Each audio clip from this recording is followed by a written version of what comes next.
ನಮಸ್ಕಾರ ವೀಕ್ಷಕರೇ, HTV ಕನ್ನಡದ ವಾರ್ತಾ ಪ್ರಸಾರಕ್ಕೆ ಸ್ವಾಗತ. ನಾನು ಚಾಂದಿನಿ.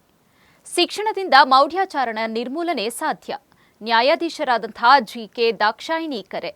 ಅರಸೀಕೆರೆಯಲ್ಲಿ ಹೆಣ್ಣು ಮಕ್ಕಳನ್ನ ಶಿಕ್ಷಣದಿಂದ ವಂಚಿಸದೆ ಅವರ ಹಕ್ಕುಗಳು ಹಾಗೂ ಸಮಾನತೆಗಾಗಿ ಶಿಕ್ಷಣದ ಮೂಲಕ ಗಟ್ಟಿಗೊಳಿಸಿದರೆ ಮೌಢ್ಯಾಚರಣೆಗಳನ್ನ ಬೇರು ಸಮೇತ ಕಿತ್ತೊಗೆಯಲು ಸಾಧ್ಯವೆಂದು ಜಿಲ್ಲಾ ಕಾನೂನು ಸೇವೆಗಳ ಪ್ರಾಧಿಕಾರದ ಹಿರಿಯ ಸಿವಿಲ್ ನ್ಯಾಯಾಧೀಶರು ಹಾಗೂ ಸದಸ್ಯ ಕಾರ್ಯದರ್ಶಿ ದಾಕ್ಷಾಯಿಣಿ GK ಕರೆ ನೀಡಿದರು.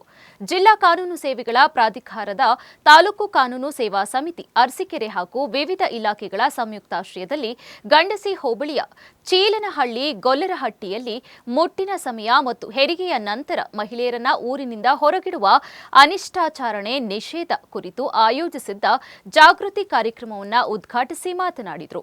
ಗ್ರಾಮದ ಮಹಿಳೆಯರು ಮೌಢ್ಯಾಚರಣೆಯ ವಿರುದ್ಧ ಕರ್ನಾಟಕ ರಾಜ್ಯ ಮಹಿಳಾ ಆರೋಗ್ಯಕ್ಕೆ ಮನವಿ ಸಲ್ಲಿಸಿರುವುದು ಶ್ಲಾಘನೀಯ ಹೆಜ್ಜೆ ಎಂದರು. ಹಳೆಯ ಕಂದಾಚಾರಗಳಿಂದ ಹೆಣ್ಣು ಮಕ್ಕಳು ದೈಹಿಕ ಮಾನಸಿಕವಾಗಿ ಹಿಂಸೆ ಅನುಭವಿಸ್ತಾ ಇದ್ದು ಆತ್ಮವಿಶ್ವಾಸ ಕಳೆದುಕೊಳ್ತಿದ್ದಾರೆ. ಶಿಕ್ಷಣದಿಂದ ವೈಜ್ಞಾನಿಕ ಚಿಂತನೆ ಬೆಳೆದು ಇಂತಹ ಮೂಢನಂಬಿಕೆಗಳನ್ನು ತೊಡೆದು ಹಾಕಬಹುದು ಎಂದು ತಿಳಿಸಿದರು. ದೇವರ ಹೆಸರಿನಲ್ಲಿ ನಡೆಯುವ ಶೋಷಣೆ ಸಂಪೂರ್ಣ ನಿಲ್ಲಬೇಕು. ಗ್ರಾಮದ ಹಿರಿಯರು ಪೂಜಾರಿಗಳು ಬದಲಾವಣೆಗೆ ಮುಂದಾಗಬೇಕು ಎಂದು ಕರೆ ನೀಡಿದರು. ಅವಳಿಗೆ ಬೇರೆ ರೀತಿಯ ಕಾಯಿಲೆಗಳು ಬರುವಂತ ಸಾಧ್ಯತೆ ಇರುತ್ತೆ. ಮತ್ತೆ ಅವಳು ಸ್ವಚ್ಛವಾಗಿರ್ಬೇಕು.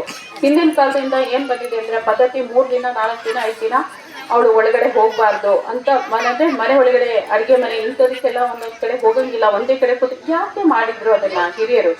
ಜಿಲ್ಲಾ ಆರೋಗ್ಯ ಶಿಕ್ಷಣಾಧಿಕಾರಿ ಮಂಜುಳಾ ಮಾತನಾಡಿ, ಮಹಿಳೆಯರಲ್ಲಿ ಗರ್ಭಕೋಶ ಕ್ಯಾನ್ಸರ್ ಪ್ರಮಾಣ ಹೆಚ್ಚು ಕಾಣಿಸಿಕೊಳ್ತಾ ಇರೋದ್ರಿಂದ ಸ್ವಚ್ಛತೆಯ ಬಗ್ಗೆ ಜಾಗೃತಿ ಅಗತ್ಯ ಎಂದರು.